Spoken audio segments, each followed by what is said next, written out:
It was the first time Lee Godwin says he booked a car on Turo. He says despite doing his research on the peer-to-peer car sharing platform, nothing, he said, could have prepared him for what he experienced while vacationing in Europe and why he needed Consumer Matters to step in and help.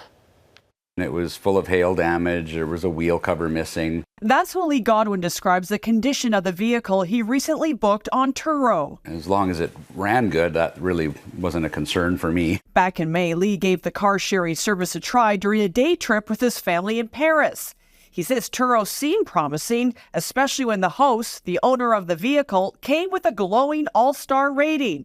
And the rental cost was 30% cheaper, Lee says, than a traditional rental car agency. But as he drove from Paris to the beaches of Normandy, less than an hour into his journey, Lee says he had car trouble. All the warning lights went off and it basically lost power. Lee says the car restarted, but 10 minutes later, he hit another roadblock when one of the tires went flat.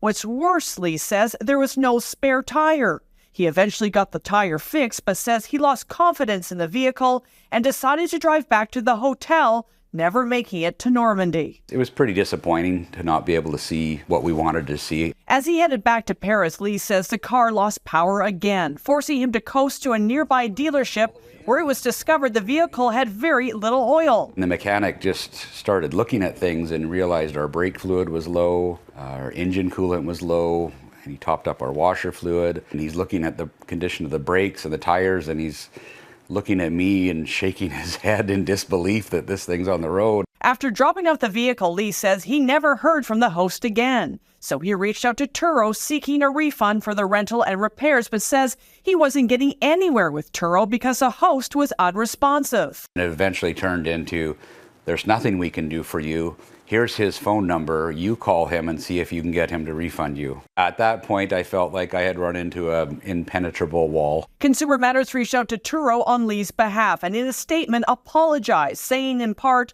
"We have refunded him for the trip, are working on reimbursing him for his maintenance costs, and have offered the guest future travel credit so he can book a new and improved Turo experience. Incidents like this are extremely rare on our marketplace." It was quite remarkable that once Consumer Matters contacted them, that all of a sudden I started to make some progress and started to get somewhere with them. Turo also told Consumer Matters the vehicle is unlisted and is not being rented to other guests at this time as it continues its investigation. It was our first experience, and it was the most awful experience I've ever had with a big company. So for me, I will never be using them again.